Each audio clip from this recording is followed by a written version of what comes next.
name is James Giddy. I'm a West Australian artist. I was born in South Africa, but raised in Perth. I'd probably describe my style of painting as impressionist realism or expressionist realism. I sort of focus on subjective painting, but a lot of it revolves around mark making and gesture.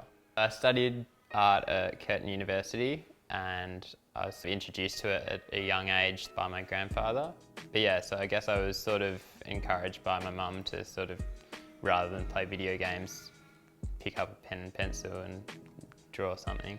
So I paint in a lot of regional environments, and painting in these sort of rural settings helps inform the colours and textures, compositions and the subjects that I paint. It creates this sort of more complete conversation with my works that are in the city, and painting in those environments helps see my work without any background distractions and for what it is, so it helps me improve.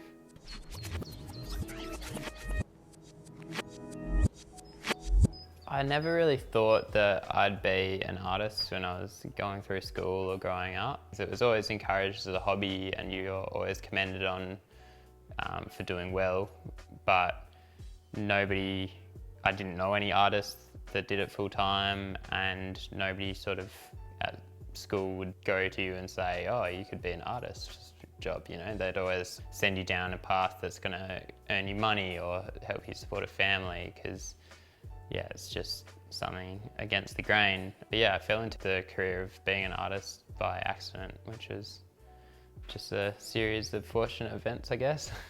My biggest motivation to continue and pursue painting and art as a career is probably the lifestyle that comes with it. So doing something that I love and incorporating that aspect of travel and working in different environments and working for different people and introducing something nice into their lives. Working with Webb Brown-Neaves was quite similar to how I'd usually work. So it starts with the design process and sort of flesh that out with a few different options. And then you sort of take it to the next stage and make sure everyone's on the same page. I guess it was a bit more drawn out, but it was still of similar sort of principle. The only difference would be ability to choose the texture of the wall as well as the colour, and sort of knowing what elements could change and what elements had to stay the same. So that part of it was really nice.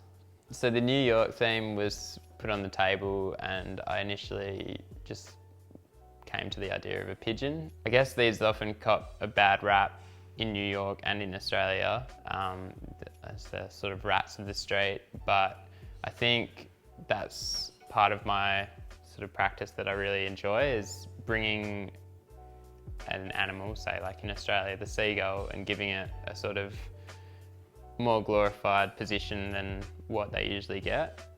So yeah, the pigeon, I thought, with the purples and greens and blues that come into it and that sort of quirkiness, it would be a really nice sort of contemporary touch to the space and sort of be quite a welcoming and friendly addition rather than some of the other options.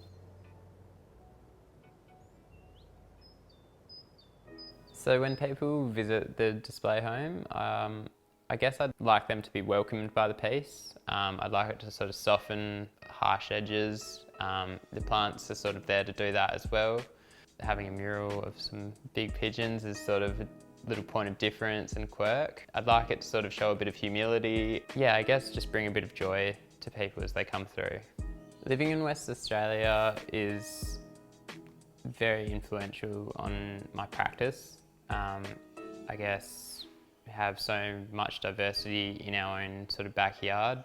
Going down to like the Stirling Ranges, it's one of the most biodiverse places in the world when it comes to sort of wildflowers and sort of flora and fauna as well. And then you go north and there's sort of red dirt and like pristine beaches, tropical sort of climate. You just have everything in your back pocket really, and it's just a road trip away. So being an artist, you sort of have to draw from that, like you can't avoid it, which is really nice. Over the years, I think I've definitely refined my style a lot. Working in so many different mediums and on so many different platforms, I've sort of developed a better understanding of light and colour balance, just sort of bringing it all together and creating a more dramatic sort of composition, or yeah, it's just more compelling now, my work, which I guess I'm proud of.